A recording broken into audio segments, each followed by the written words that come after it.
I recommend watching this movie with no other knowledge except the synopsis. I believe spoilers will genuinely ruin your viewing experience. And this video has spoilers, so go watch the movie. Like, it's a good movie. But if you don't care about spoilers, let me tell you about this movie real quick. Imagine that you're a retired detective who was diagnosed with vertigo and acrophobia, which means fear of heights. An old friend gives you a sort of job to follow his wife because he believes she's possessed by the ghost of her dead ancestor. So you follow this woman around and make mental notes of all the things she does. She buys flowers, goes to an art museum, visits a grave site and a hotel, and then she jumps off a cliff into the ocean, and when you rescue her and she regains consciousness, she doesn't remember anything. You are then told about the ancestor. Her name was Carlotta Valdez. She killed herself at age 26, which is how old the wife is. You are then subjected to scenes that reinforces the notion that she's crazy slash losing her mind. You then fall for this woman, and she falls for you. And though you tried your best to rationalize and ground her in reality, she continues to spiral and essentially tells you goodbye before running up a tower. And you chase after her, but you are not able to make it to the top because you have vertigo and the fear of heights, and she tosses herself out of the window and dies. Sometime afterward, there is a trial, and they came to the conclusion that it was suicide and that she was mentally unwell. The retired detective is John Ferguson, and the woman is Madeline Elster. John was admitted to the hospital and is awake but unresponsive due to trauma and the fact that he blames himself. This is where I thought the movie was going to end, but it didn't. I thought it was a tragic ending to a tragic, short, and fleeting romance, but then I checked and there was still more movie left. After leaving the hospital, I think some time has passed, and he wanders about looking for her, going to places that she visited, and he kept seeing her in people who looked similar, but it wasn't her. Then one day he met a woman who does look like her, Judy Barton.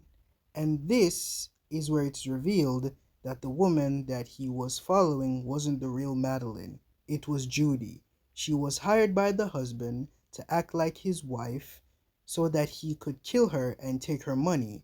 John was just the witness they needed, mostly because he suffers from vertigo.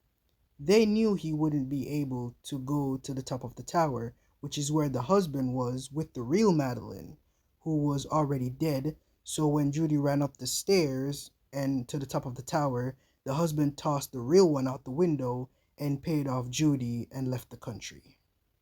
And after it was revealed, I sat in silence for like a good 5 minutes. I was speechless. That was such a good plot twist. I just sat there processing, running the movie through my head, and I was like, damn. So all of that was just an act, and she played the hell out of that role, made me believe every single line of dialogue. Crazy. So what happened after John met Judy? John misses Madeline and is still grieving, but he suspected something when they met. They looked too similar to not be the same person, so he kept forcing her to dress up like Madeline, and the more she did, the more she actually looked like her. But the icing on the cake was a necklace that Madeline had, which was her ancestor.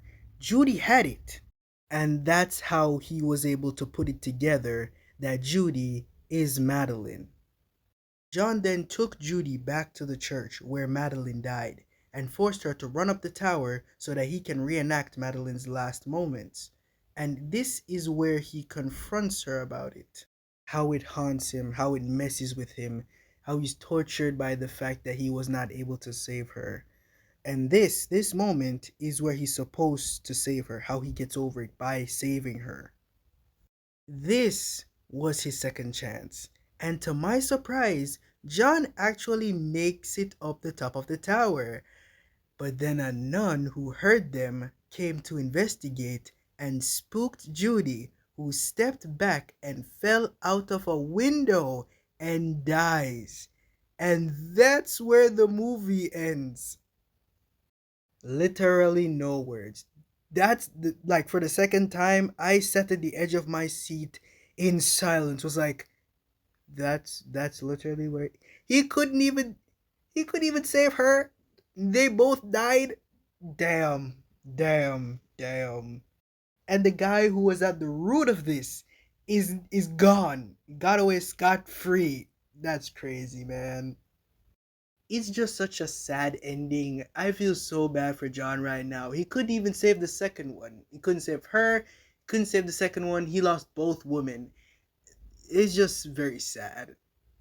So that was Vertigo, a movie released in 1958 about a former San Francisco police detective who juggles dealing with his demons and becoming obsessed with the hauntingly beautiful woman he was hired to trail, who may be deeply disturbed.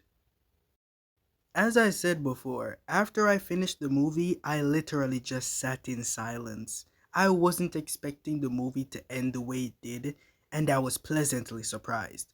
I love when a movie confuses me, then gives me the needed information at the end that pulls all the pieces together. It's a phenomenal movie, and though it's 2 hours long, it was worth it, and it never dragged like at all. And the characters were interesting, and they gave very good performances, and their dialogue kept me engaged. I highly recommend watching it. If you've made it to the end of the video, I appreciate it. Please like, share, and subscribe. Comment what you think about Vertigo or if you plan on watching it in the comments below, and I'll see y'all in the next video.